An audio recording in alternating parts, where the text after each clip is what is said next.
Colin Messet m'a demandé ce soir d'animer la première partie de cette soirée à laquelle vous avez été conviés. On est réunis ce soir pour parler des enjeux de l'économie circulaire dans la construction.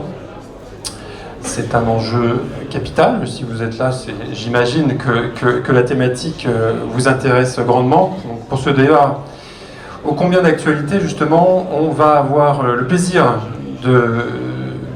d'échanger entre nous ce soir avec 4 intervenants, trois particulièrement impliqués dans l'économie circulaire. Je convie sur scène donc Frédéric Campanella et l'invite à me rejoindre. Frédéric Campanella de Verdi Engineering. Verdi est un groupe familial, indépendant, de planeurs, ingénieurs, consultants, urbanistes, architectes, écologues, tout ça, voilà. N'hésitez à me corriger s'il y a des erreurs. Merci beaucoup Frédéric d'être là ce soir. On a le plaisir également d'avoir avec nous ce soir François-Michel Lambert, qui est député des Bouches-du-Rhône, 10e circonscription, membre de la commission de développement durable et d'aménagement du territoire, et président de l'Institut de l'économie circulaire. Nous avons également ce soir Éric Mel, monsieur le maire, bonsoir, maire de Gourdon et vice-président de la CASA, donc la communauté d'agglomération de Sophia Antipolis, en charge des déchets notamment. Et Colin Messet, du coup, directeur régional matériaux PACA Eurovia. Merci à vous 4 d'être là ce soir. Voilà, je jette un dernier coup d'œil au fond de la salle, mais j'ai l'impression que tout le monde est quasi rentré. Donc merci à vous 4 pour votre présence, mais avant toute chose, et avant de commencer cet échange entre nous, Colin, tu souhaitais donc adresser un mot à tous ceux qui nous font le plaisir d'être là ce soir. Je te laisse la parole. Oui, merci Maxence. Avant de commencer cette petite table ronde, je voulais commencer par déjà vous remercier d'être venu aussi nombreux ce soir. Et puis vous dire l'immense plaisir que j'ai à vous recevoir. Alors ce soir, moi je représente globalement le réseau Granulaplus Provence-Alpes-Côte d'Azur. Alors en 2 mots, le réseau Granulaplus Provence-Alpes-Côte d'Azur, c'est 7 sociétés réparties sur tout le territoire régional. Vous avez la carte des implantations derrière moi là, c'est 35 sites, 470 salariés et on commercialise, grâce à vous, clients, maîtres d'ouvrage, 8 millions de tonnes de granulats par an pour la région qui en consomme en gros 25 millions. Voilà, en quelques chiffres. Et donc, ces sociétés, vous les connaissez sous le nom de la SEC dans les Alpes-Maritimes, CMA et Var Matériaux dans le Var, CBA dans les Alpes, et puis Durance Granulat, Jean Lefebvre dans les Bouches-du-Rhône et dans le Vaucluse, et Calcaires Régionaux dans la vallée du Rhône. Voilà. Et c'est au nom de tous les représentants de ces sociétés qui sont en partie dans la salle que je voulais vous dire que ça nous fait vraiment chaud au cœur de vous avoir aussi nombreux ce soir. Et puis on a hâte de passer un moment convivial avec vous. Alors merci. Merci à vous tous, élus, maîtres d'ouvrage, maîtres d'œuvre, clients, partenaires. Vous êtes tous là et ça nous fait extrêmement plaisir. Voilà. Je voulais remercier aussi les intervenants. On est très honorés de votre présence. Merci messieurs, dames. Alors, le thème de l'économie circulaire, ça va être un peu le challenge de la demi-heure qu'on va passer ensemble à discuter de ce sujet. Pour nous, c'est pas l'art de tourner en rond. Vous allez voir, c'est exactement l'inverse. Pour nous, c'est un véritable facteur de croissance positive. Et puis, j'espère qu'on va vous montrer que ces entreprises du réseau Granulaplus, elles sont dans un dynamisme extraordinaire pour faire en sorte que ce thème de l'économie circulaire, ça soit un terme de croissance positive. Voilà. Merci Colin. Alors en France, la transition vers une économie circulaire est reconnue officiellement comme l'un des objectifs de la transition énergétique et écologique et comme l'un des engagements du développement durable.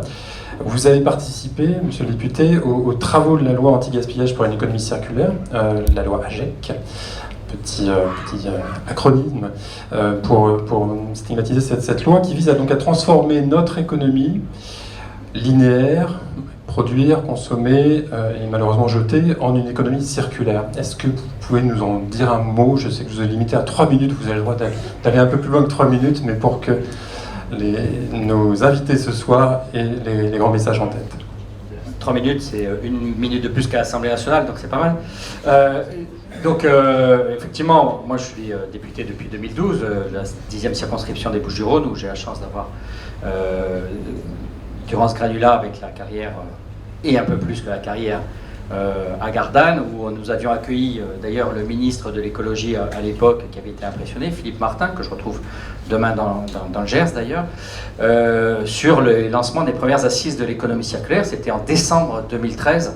Alors ça permet de regarder le chemin parcouru. Oui, il y a la loi AGEC, mais je reviendrai sur la première loi, la loi de 2015, où nous avons posé la définition de ce qu'est l'économie circulaire, qui est bien plus que recycler des matières premières, c'est bien plus que sortir les déchets pour en refaire des matières premières, mais c'est penser les ressources. Et ça, c'est un élément fondamental qui, justement, à l'époque, en 2013 déjà, vous aviez pu imager en montrant qu'à la carrière, ce qui était important, ce n'était pas la matière première, qu'elle soit vierge ou celle qui arrivait de la déconstruction, c'était la ressource, pourquoi on la produit, qu'est-ce qu'on va en faire derrière. Alors aujourd'hui, l'enjeu, je vais dire la loi AGEC, elle est déjà, elle lance des pistes, mais elle va être très vite dépassée. D'ailleurs, dans la loi climat de cette année, la loi AGEC date de 2020, on a déjà remis quelques mises à jour. Et les crises que vous voyez post-pandémie, alors soit sur le fait que nous avions peu de résilience dans le cadre de la pandémie, ou le fait que nous nous retrouvons aujourd'hui en tension sur des matières premières, re-questionne sur la loi AGEC qui était trop tournée, je le dis, vers le seul déchet. Donc aller vers une pensée ressource, se dire j'ai besoin de trouver les matières premières pour créer de la performance, pour qu'elle soit utilisée au mieux, d'où qu'elle vienne cette matière première, et de partager cet usage avec différents partenaires, c'est le grand enjeu de demain. Et pour cela, j'en finirai là-dessus, nous avons besoin d'experts de la matière première. Il y a les experts ce soir autour du granulat, il y en a d'autres dans la salle sûrement autour de certains types de bois, de certains types de métaux, de certains types de plastiques, et c'est ça que nous devons mettre en œuvre, et sans se préoccuper de savoir si ça vient d'une matière vierge ou si ça vient d'une matière recyclée. Ça, c'est la théorie. La pratique, et c'est le rôle du parlementaire, c'est de trouver les voies, une fiscalité adaptée, faire baisser là où il faut les bonnes pratiques, augmenter sur les mauvaises pratiques, une réglementation qui encadre, interdire certains mauvais usages. Je suis parlementaire qui interdit certains types de plastique à usage unique, obliger d'autres usages, taux de matières recyclées, incitation, réfléchir les subventions, les aides de l'État, les normes, les labels vers les bonnes pratiques, et enfin les changements de comportement et de compétences quand on a, et je m'adresse un peu à vos invités de ce soir, eh bien aujourd'hui prendre la matière recyclée quand l'expert garantit qu'elle a la même qualité qu'une matière vierge. Eh bien, moi j'ai été formé il y a 50 ans, non pas 50 ans, c'est mon âge, il y a 30 ans, en génie mécanique, option soudure, on ne prenait que de la matière vierge, que de la matière vierge, que de la matière vierge. On m'avait imprimé que c'était ce qu'il fallait prendre. Eh bien aujourd'hui, il faut réapprendre qu'il y a aussi des matières régénérées qui sont tout aussi bonnes. Voilà ce que nous avons à mettre en œuvre. Et je remercie encore de votre soutien, puisque vous êtes membre depuis toujours de l'Institut national de l'économie circulaire, qui regroupe des collectivités, des entreprises, des ONG, et qui produit beaucoup de documents, dont un prochain sur justement le BTP. Merci. Donc, je reste sur vous, Monsieur Lambert, à vous entendre. Donc, bien sûr, on a votre conviction, on a votre optimisme. Vous pensez qu'on est capable de transformer en profondeur notre système? Alors, bravo pour le terme transformer. Je suis assez critique sur le terme transition. Je pense que c'est la transformation. Donc, merci, je le rebondis dessus. Et oui, parce que ça le sera. Moi, je suis un éternel optimiste. J'espère que ça ne sera pas par la force. Malheureusement, ce que l'on voit se dessiner, c'est des tensions sur les matières premières. Donc, il va falloir se transformer pour repenser nos modèles. Mais c'est surtout avec des très bonnes initiatives, avec des démonstrations d'innovation qui ne sont pas forcément que techniques, qui sont aussi commerciales, qui sont aussi philosophiques, qui sont aussi d'approcher différemment les modèles, que nous arriverons à transformer tout ceci. Mais il y a un point extrêmement important, c'est le dialogue, les échanges. Alors, juste avant, j'étais avec les équipes de la région Provence-Alpes-Côte d'Azur Sud, sur la question de la gestion des déchets. Leur animation, leur capacité à faire un observatoire, leur capacité à faire rencontrer des gens qui ne se rencontraient pas avant, leur capacité à écouter les uns et les autres et à les mettre en lien, c'est ça la transformation. C'est pas chacun dans son coin transitionne et dit je suis passé d'une voiture thermique à une voiture électrique, j'ai transitionné. Non, c'est peut-être beaucoup plus que ça. Quand vous avez une voiture électrique, vous avez aussi votre énergie que vous pouvez restituer à d'autres et ça vous change votre relation aux autres. Ce n'est pas le sujet de ce soir, mais je voulais montrer qu'on est bien dans une transformation, qu'on aura des voitures électriques. Nous n'aurons pas transitionné, nous aurons transformé notre rapport à la voiture, notre rapport à l'énergie, notre rapport aux autres. Merci. Donc il faut intégrer tout ça dans les appels d'offres. Il faut changer un peu les logiciels. Vous me voyez venir, je passe à vous. Quel est votre point de vue, justement, par rapport à ces enjeux? Nous, en tant qu'élus locaux, il est évident que, d'abord, la collectivité publique aide souvent, nous, par exemple, dans le cadre d'une commune comme la mienne, où je me retrouve à faire un bâtiment. Il est évident que si mon bâtiment il est éco-responsable à tous les niveaux, je vais avoir des soutiens financiers complémentaires qui vont m'aider à réaliser ce bâtiment. Donc, je veux dire par là que les collectivités aujourd'hui ont complètement pris conscience que l'objectif numéro un, c'est d'afficher une dimension environnementale forte. D'abord, politiquement, c'est très bon, hein, c'est toujours très très bon, mais c'est vrai que ça ne peut... Alors, je peux revenir aussi sur la gestion du déchet, puisque je m'occupe depuis 2001 de toutes les déchetteries de l'agglomération.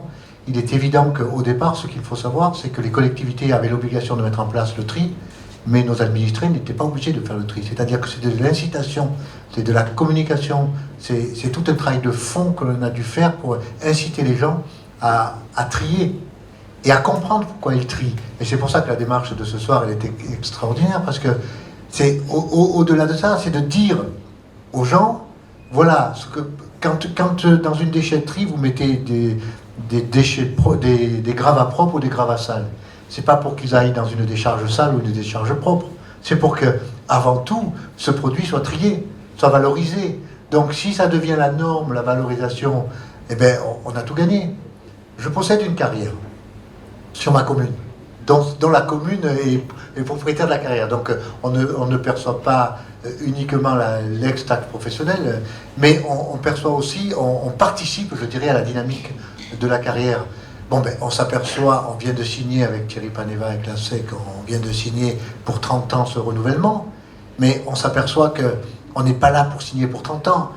Moi, j'espère qu'elle va durer 60 ans. J'espère que quand l'on voit les difficultés que vous avez pour trouver le gisement, quand vous avez trouvé le gisement, il faut que vous soyez dans des conditions acceptables, parce que l'environnement ou les contraintes environnementales sont de plus en plus draconiennes. Quand vous avez des associations ou des lobbies qui vous empêchent, je dirais, de faire ce genre de travail, à juste titre certainement, mais à un moment donné, on s'aperçoit que la ressource, on ne peut plus la récupérer comme on l'a récupérée avant. Quand autour de Marseille, on voit toutes ces petites carrières qui sont emblématiques de la vie de Marseille, on se demande aujourd'hui si on serait capable d'ouvrir autant de carrières.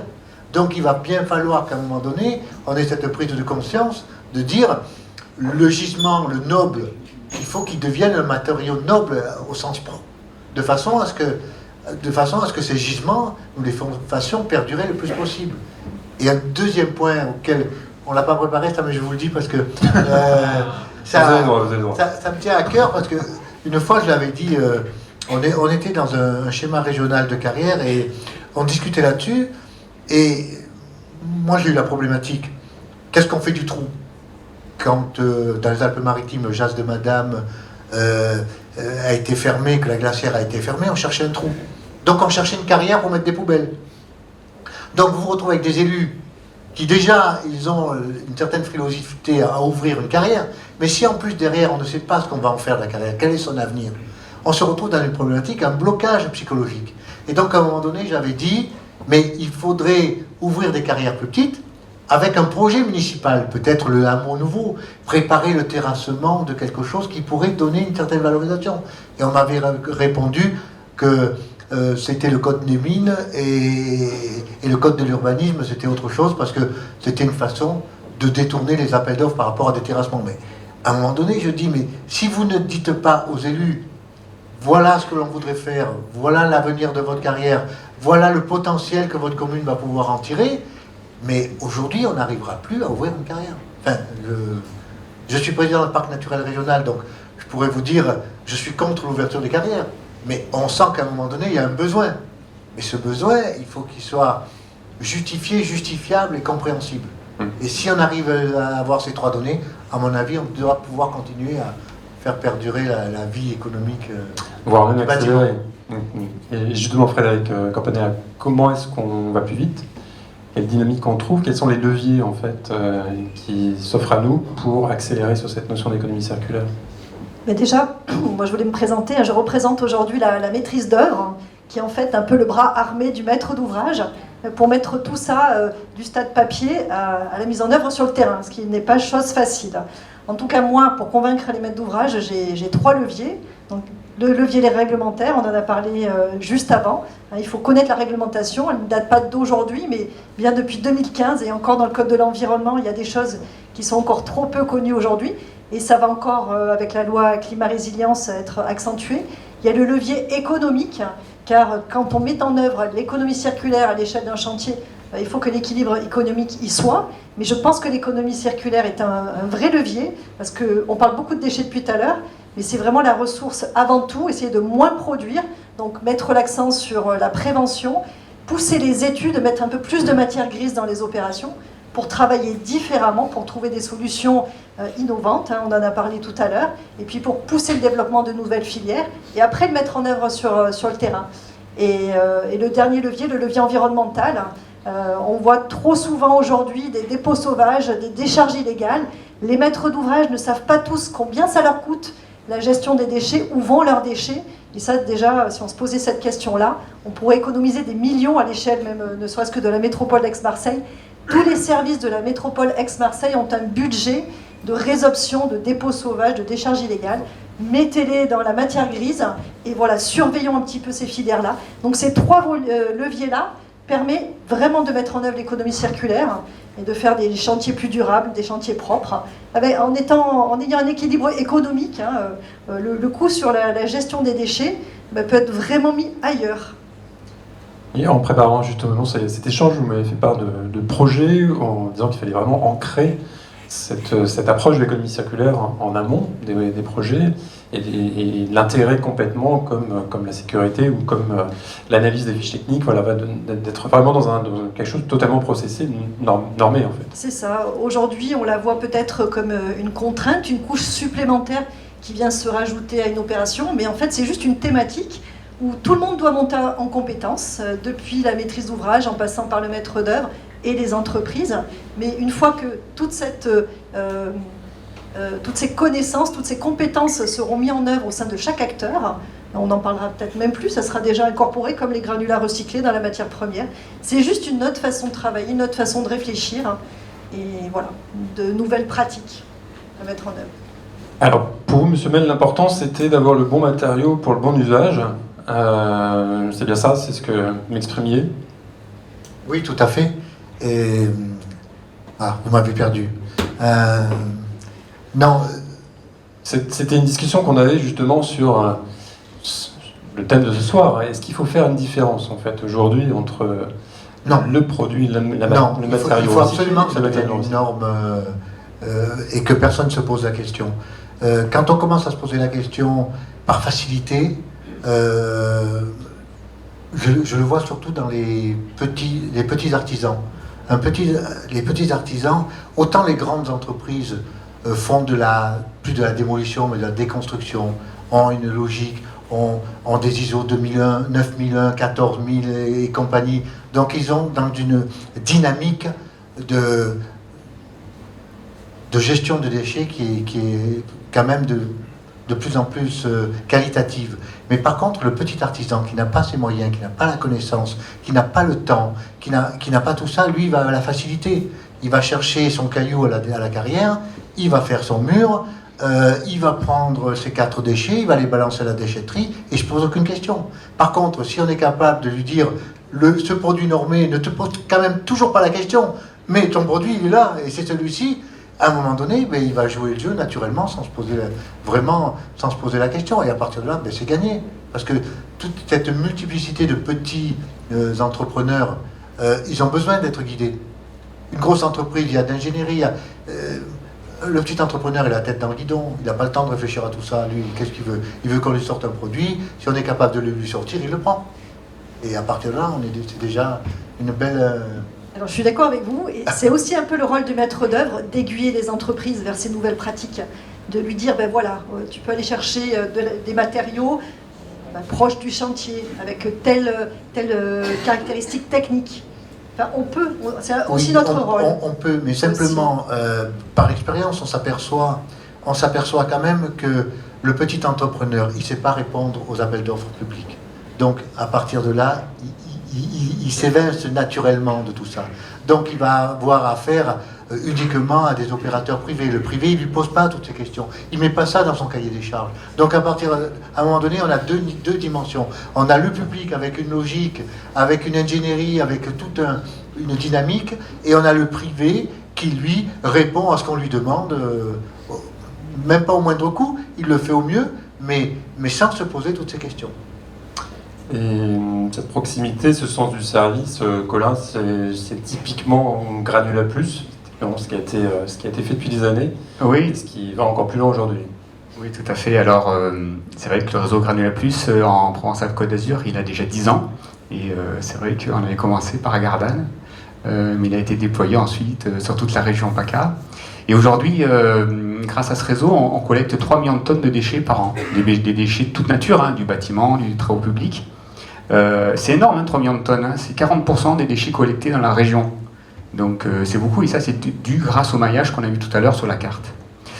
Alors c'est bien, parce qu'avec ces 3 millions de tonnes, on recycle, nous aujourd'hui, qu'est-ce qu'on en fait de ces 3 millions de tonnes? On recycle 1,5 million de tonnes et on revalorise les terres, donc l'autre partie pour réaménager nos sites de carrière. Et 1,5 million de tonnes de matériaux recyclés, ça représente 20% de nos ventes, donc c'est considérable, c'est déjà bien.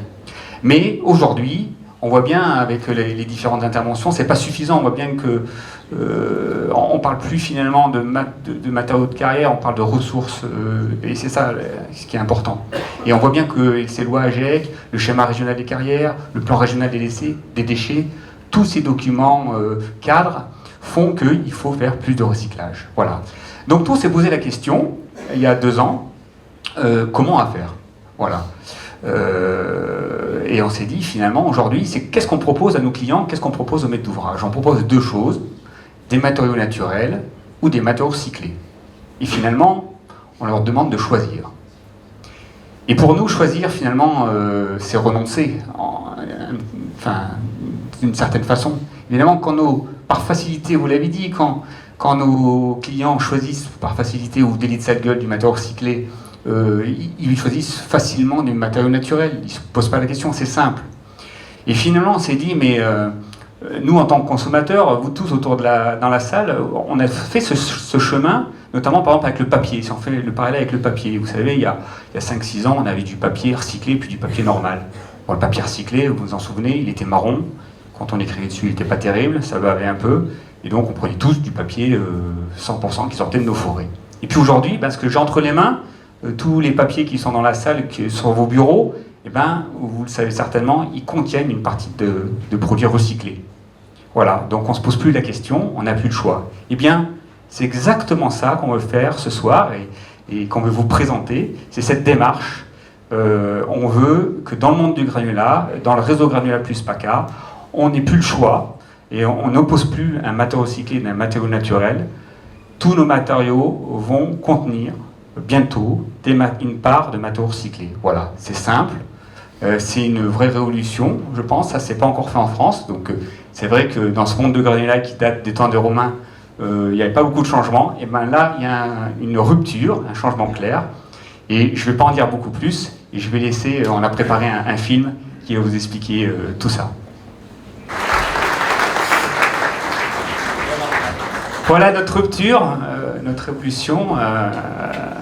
Alors évidemment, c'est très ambitieux, parce que c'est pas facile à faire. Et surtout, ce qui est très ambitieux, c'est qu'à partir du 1er janvier 2022, dans toutes les entreprises de réseau Granulat Plus en PACA, eh ben, on ne commercialisera plus que ce produit, que des produits formulés à partir de ressources primaires et de ressources secondaires. Voilà. Donc, vous ne trouverez plus chez nous de produits 100% issus de carrière. On considère que c'est des matériaux has-been qui ne répondent plus aux exigences de la société, qui sont plus éco-responsables. Voilà, c'est une nouvelle, c'est un matériau éco-conçu. Alors pour vous, clients, je pense que c'est très important parce que ça va vous permettre en même temps de répondre à des marchés, d'en gagner, et puis de répondre aux exigences des maîtres d'ouvrage, des maîtres d'œuvre qui exigent aujourd'hui de plus en plus d'économie circulaire. Voilà. Donc ce sera plus simple pour vous, ça vous permettra de répondre à des marchés, et collectivement, ensemble, je pense que on aura mis notre pierre à l'édifice, puis on peut être fier de nous parce qu'on pourra dire aujourd'hui, avec ces matériaux, on construit plus sobrement et on est plus éco-responsable. Voilà. Alors, c'est pas qu'un effet d'annonce. Concrètement, comment est-ce qu'on va faire pour produire des matériaux de qualité, en fait, Colin ? La recette, c'est exactement ce que tu dis, Maxence. C'est le mot principal de tout ça, c'est la qualité. Parce que, en fait, il ne faut même plus qu'on se pose la question. Il faut absolument faire des produits de qualité. Alors ça fait 10 ans qu'on travaille sur le sujet, donc on était un peu précurseurs il y a 10 ans. Maintenant, il y a pas mal de personnes qui travaillent, mais on a encore un peu d'avance et puis surtout beaucoup d'expérience. On a investi depuis 10 ans dans beaucoup de matériel, on a fait beaucoup d'essais.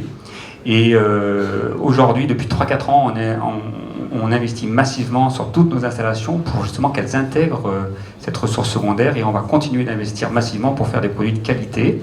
Quand je dis massivement, c'est quand même 10 à 15 millions d'euros par an en PACA, quand même, sur nos installations industrielles, donc c'est énorme. Et pour vous en parler un peu plus concrètement, c'est le deuxième film qui est présenté par Serge Génaro, le directeur de VAR Matériaux, et Hervé Castagny, directeur commercial de la SEC. Bon, on se relève plus après ça, c'était bon. On a eu le process, et au-delà du process, comment on sait quelle est la portion de recycler, en fait ? En fait, on va l'afficher, quand on va vendre par exemple un sable, on va l'appeler sable 04, comme vous avez l'habitude de l'acheter, mais on va dire que c'est un sable Solar 04, Solar 30. 30, ça veut dire que par exemple, on garantit 30% minimum de ressources secondaires dans la production de ce sable. Voilà. Et on peut faire avec tout type de granulats ? Alors, c'est ça, en fait, le secret, un petit peu, notre secret de fabrication, c'est un peu ce que disait M. Mel, c'est le tri. On ne peut pas faire tout avec n'importe quoi. Il est impensable de faire du béton à partir de croûtes enrobées, de briques, ou d'un mélange de tout ça. C'est complètement illusoire. Donc nous, en fait, qu'est-ce qu'on va faire sur nos sites, on va avoir à peu près 6 ou 7 gisements, un naturel, issu de la carrière, et puis 5-6 gisements de ressources secondaires différents, triés, finement, caractérisés. Et en fonction des produits qu'on voudra fabriquer, on ira puiser l'un ou l'autre de ces gisements. Voilà. Ou des fois, 1 ou 2 ou 3. Et ça en totale transparence, parce que comme vous l'avez vu sur la fiche technique, ce sera clair, vous saurez exactement quand vous achèterez un produit si c'est votre sable, il a été fait avec des produits de terrassement ou des produits de déconstruction. Donc ce sera complètement transparent. Tout ça pour faire un produit normé. Voilà. Et c'est ça que nos clients pourront mettre en avant, du coup. Alors oui, l'objectif c'est que, en effet, sur cette fiche technique, vous la voyez, c'est que donc on a de façon transparente les gisements qui sont utilisés, et puis à la fin, vous allez retrouver les gains environnementaux sur différents thèmes, que sont la préservation de la ressource naturelle, les émissions de CO2 aussi, très important, notamment avec la RE 2020, et puis la création d'emplois, parce que souvent trier, c'est de la création d'emplois, et c'est important, notamment c'est de la création d'emplois qui n'est pas spécialement qualifiée, donc c'est toujours important.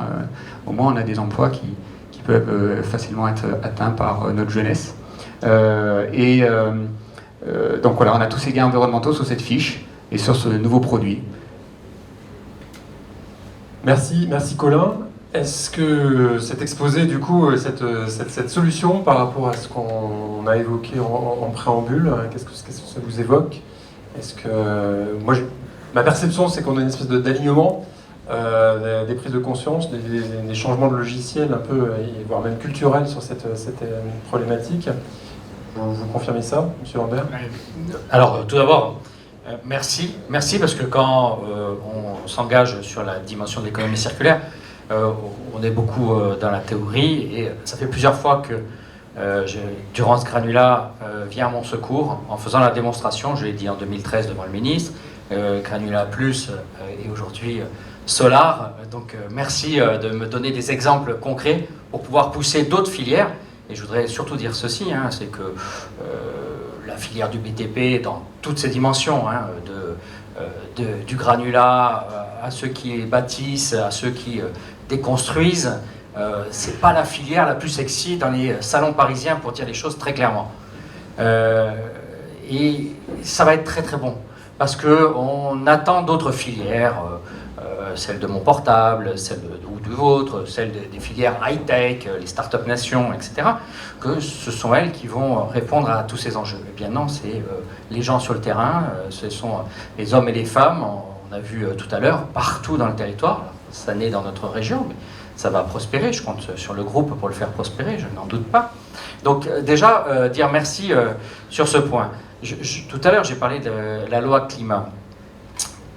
Qui me semble peut-être plus importante que la loi AGEC, paradoxalement. Alors certes, dans la loi AGEC, on met en place une REP, une responsabilité élargie du producteur, sur la question du BTP, mais dans la loi climat, nous avons pas mal avancé sur les achats publics. Et je ne sais où on en est des arrêtés pour la mise en œuvre de ce qui a été voté, la loi elle date de cet été, mais il va y avoir une obligation auprès des acheteurs publics de répondre à certains objectifs, donc notamment ceux du taux de matière recyclée. Donc il faut que nous continuions, et je pense que les prochaines étapes et les transformations que nous aurons vont être sur notamment ce pilier de l'achat public. Donc l'achat public, c'est, comme je vous ai dit, les 4 piliers, c'est celui plutôt de la réglementation, c'est celui qui vous obligera à répondre à une décision de l'opérateur public. Il y a la fiscalité. Il y a la fiscalité. Il va falloir, à un moment donné, peut-être rentrer même dans une fiscalité bonus-malus. Je le dis ce soir sans y avoir vraiment réfléchi. On en reparlera plus au calme. Mais je pense que nous devons favoriser ceux qui vont dans le bon sens. Donc, et je pense qu'il y a des choses à faire là-dessus, même si certaines fiscalités sont nécessaires, elles peuvent quand même être baissées, voire, et ça on sait le faire, augmenter. Et puis, il y a les aides. Vous dites 10 à 15 millions d'euros, je ne sais plus, c'est Maxence, c'est Colin qui a dit 10 à 15 millions d'euros d'investissement annuel pour la seule région. On pense à Côte d'Azur, on est d'accord. Moi, j'ai prôné des suramortissements. Alors, le suramortissement, c'est la possibilité pour une entreprise d'amortir plus que l'investissement qu'elle a mis. Donc c'est une incitation quelque part fiscale, puisque vous le défalquez de vos résultats. On a aussi à travailler sur cet angle.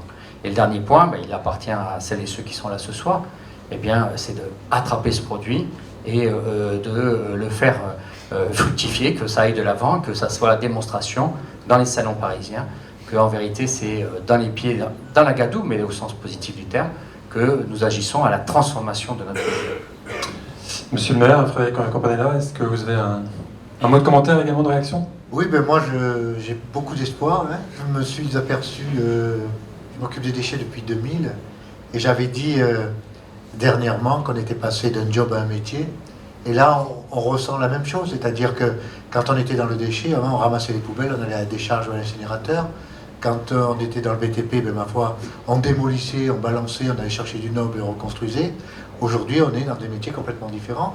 On retrouve là-dedans de l'emploi dédié à l'environnement, et on trouve un intérêt à agir dans son métier. Donc je pense que là, on a complètement changé de braquet, et j'espère qu'on continuera beaucoup plus loin dans ce sens-là, en attendant que le réchauffement climatique ne nous atteigne pas trop vite. En attendant, il vaut mieux, déjà chacun à notre niveau, si on arrive à gérer l'environnement comme vous le faites et comme vous avez l'intention de le faire, bravo. C'est une course de fond, je pense. Petit mot de la Bien maîtrise sûr. d'œuvre, quand même, Avec pour plaisir. représenter ce métier-là. Moi, quand je vois la fiche technique, je suis rassurée, parce que c'est ça qu'on regarde. Donc c'est vrai que la qualification du produit, c'est quelque chose de très très important, qui se regarde très en amont d'un chantier. Et on ne fait pas démarrer un chantier si ça ne roule pas justement sur la durée. Donc ça, c'est rassurant. Et j'invite aussi tout le monde peut-être à aller visiter une installation, à aller voir le produit. Parce que ça aussi, les maîtres d'ouvrage, des fois, ont peur de tout ça. On a vu tout et n'importe quoi hein, quand on parle du recyclé. Moi, j'ai vu des bennes entières de mélange de briques d'enrobés, de gravats. Non, c'est pas du recyclé. Hein. Ça, c'est de la déballe dans les tranchées. Mais par contre, d'aller voir le produit et se rendre compte que c'est de la matière comme la matière première, ben, voilà. C'est aussi un gage qui permet de rassurer la maîtrise d'œuvre. Merci beaucoup, je pense que ça a dégagé une belle énergie pour le reste de la soirée. Je vous remercie tous les quatre. Je vous invite à descendre de l'estrade sans tomber, s'il vous plaît.